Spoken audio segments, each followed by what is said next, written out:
ឯកឧត្តមបណ្ឌិតចៃបូរិនរដ្ឋមន្ត្រីក្រសួងធម្មការនិងសាសនាបានថ្លែងថារាជរដ្ឋាភិបាលកម្ពុជាបានផ្ដល់សិទ្ធិសេរីភាពពេញលេញនៅក្នុងការគោរពប្រតិបត្តិជំនឿសាសនានានាដោយគ្មានការរើសអើងឈលលើមូលដ្ឋាននៃការពង្រឹងសុខដុមនីយកម្មគ្រប់សាសនាឯកឧត្តមបណ្ឌិតចៃបូរិនបានថ្លែងលើកឡើងបែបនេះនៅក្នុងពិធីបើកសិក្ខាសាលាស្ដីពីកិច្ចសន្ទនាអន្តរជំនឿសាសនាដើម្បីសុខដុមនីយកម្មសាសនានៅកម្ពុជាឆ្នាំ2025ក្រោមប្រធានបទសាសនិករួមគ្នារក្សានិងពង្រឹងសាមគ្គីភាពជាតិនាថ្ងៃទី4ខែធ្នូឆ្នាំ2025ដោយបានសង្កត់ធ្ងន់ទៅលើការពង្រឹងសាមគ្គីភាពជាតិនិងជំរុញដល់ការរីកចម្រើនរួមគ្នាអភិវឌ្ឍរួមគ្នា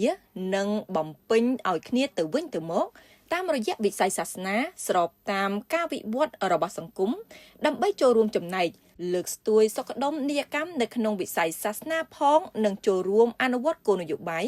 ផែនការយុទ្ធសាស្ត្រនិងកម្មវិធីនយោបាយរបស់រាជរដ្ឋាភិបាលក្រោមការដឹកនាំប្រកបដោយភាពប្រកបនិយមនិងម៉ឺងម៉ាត់បំផុតរបស់សម្ដេចមហាបវរធិបតីហ៊ុនម៉ាណែតនាយករដ្ឋមន្ត្រីនៃព្រះរាជាណាចក្រកម្ពុជាឯកឧត្តមរដ្ឋមន្ត្រីបានបញ្ជាក់ថាប្រទេសកម្ពុជាមានព្រះពុទ្ធសាសនាអ៊ីស្លាមសាសនាគ្រិស្តសាសនានិងសាសនាផ្សេងទៀត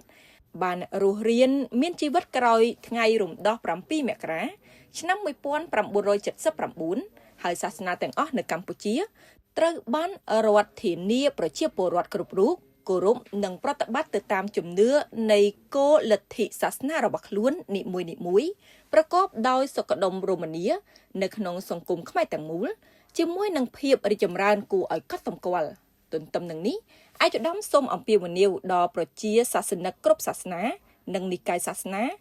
ឲ្យចេះគោរពស្រឡាញ់សន្តោសឲ្យតម្លៃគ្នានិងជួយគ្នាទៅវិញទៅមកដោយឥតរើសអើងនិងអាចរស់នៅជាមួយគ្នាដោយសុខសាន្តតាំងពីថ្នាក់ជាតិរហូតដល់កម្រិតគ្រួសារនៅក្នុងសហគមន៍ទាំងនេះគឺជាអ្វីដែលរាជរដ្ឋាភិបាលបានផ្ដោតការយកចិត្តទុកដាក់នាពេលកន្លងមកសម្រាប់សុខុមាលភាពប្រជាជនផ្ទាល់ក៏ដូចជាសន្តិសុខសណ្ដាប់ធ្នាប់សង្គមនាឱកាសសិក្ខាសាលានេះឯកឧត្តមរដ្ឋមន្ត្រីបានផ្ដល់អនុសាសន៍គន្លឹះមួយចំនួនដូចខាងក្រោម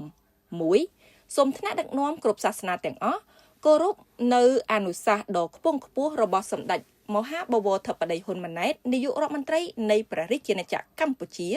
ដែលបានជំរុញឲ្យមានសុខដុមនីយកម្មសាសនានៅកម្ពុជាប្រកបដោយសុខសន្តិភាព 2. សូមឲ្យបន្តចូលរួមថែរក្សាការពារសន្តិភាពស្ថិរភាព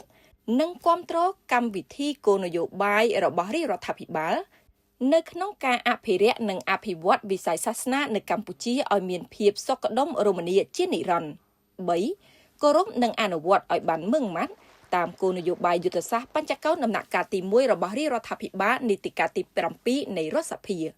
4. សូមឲ្យគ្រប់ស្ថាប័នពាក់ព័ន្ធនិងមេដឹកនាំសាសនាបន្តអនុវត្តមុខងារទូនាទីភារកិច្ចរបស់ខ្លួននៅក្នុងការអប់រំទូន្មាននិងផ្សព្វផ្សាយភាពសុចរិតនិងវឌ្ឍនភាពដើម្បីបញ្ជាឲ្យបានដាច់ខាតនៅរាល់អធិការទាំងក្នុងក្របខ័ណ្ឌនៃសាសនារបស់ខ្លួននិងជាមួយសាសនាដទៃនិង 5. គោរពសេរីភាពខាងជំនឿដែលមានចែងនៅក្នុងរដ្ឋធម្មនុញ្ញនៃព្រះរាជាណាចក្រកម្ពុជាបង្កើនសាមគ្គីភាពរវាងគ្រប់សាសនាដើម្បីប្រែក្លាយសក្តានុពលសាសនានៅក្នុងការចូលរួមចំណែកថែរក្សាសន្តិភាពនិងការអភិវឌ្ឍប្រកបដោយចីរភាព